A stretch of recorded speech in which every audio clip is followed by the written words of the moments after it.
আসসালামু আলাইকুম। আজ নিউজ থাকছে রাজনৈতিক অঙ্গন থেকে। হঠাৎ গাড়ি বহর থামিয়ে রাস্তাতেই তরমুজ খেলেন অর্থমন্ত্রী। চলুন জেনে নেই বিস্তারিত নিউজ থেকে। স্বাধীনতা দিবসের অনুষ্ঠানে যোগ দিতে ঢাকা থেকে কুমিল্লার পথে যাচ্ছিলেন অর্থমন্ত্রী আ.হ.ম মোস্তফা কামাল। এ সময় গাড়িবহর থামিয়ে তরমুজ কিনে রাস্তায় খেলেন তিনি। আর তার এই তরমুজ খাওয়ার ছবি এখন সামাজিক যোগাযোগ মাধ্যম ফেসবুকে ভাইরাল হয়েছে।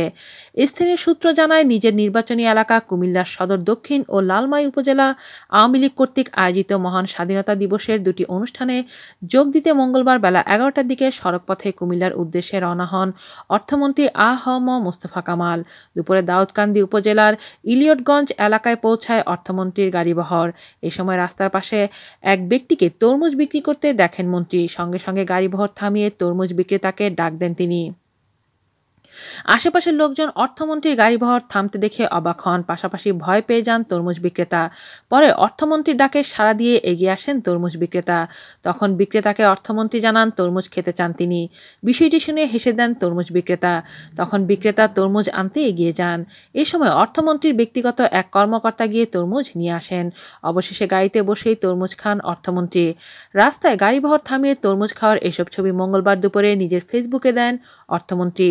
নিজের ফেসবুক পেজে ৪টি ছবি পোস্ট করে অর্থমন্ত্রী লিখেছেন, ঢাকা থেকে কুমিল্লার পথে। অর্থমন্ত্রী ফেসবুকে এসব ছবি পোস্টের পর ভাইরাল হয়ে যায়। এখন পর্যন্ত এসব ছবিতে মন্তব্য করেছেন ৪২০ জন এবং ছবিগুলো শেয়ার করেছেন ৫০৮ জন। এই বিষয়ে জানতে চাইলে অর্থমন্ত্রী আ.হ.ম মোস্তফা কামালের ব্যক্তিগত ফটোগ্রাফার মাহবুব মনির বলেন, তরমুজ এনে দিলে গাড়িতে বসেই খান অর্থমন্ত্রী। পরে এসব ছবি নিজেই ফেসবুকে পোস্ট করেন অর্থমন্ত্রী। অর্থমন্ত্রীর এসব ছবি আমি তুলেছি। অবশ্য এর আগে পরিকল্পনা মন্ত্রী থাকা অবস্থায় নিজের নির্বাচনী এলাকায় মেশিনে ধান মাড়াই, নদীতে জাল দিয়ে মাছ ধরা, মোটরসাইকেলে প্রত্যন্ত এলাকায় গিয়ে ঘরের দরজায় বসে পিঠা খেয়েছিলেন আ.হ.ম মোস্তফা কামাল। তার ওসব ছবিও সামাজিক যোগাযোগ মাধ্যম ফেসবুকে ভাইরাল হয়। আজ এ পর্যন্তই। আল্লাহ হাফেজ।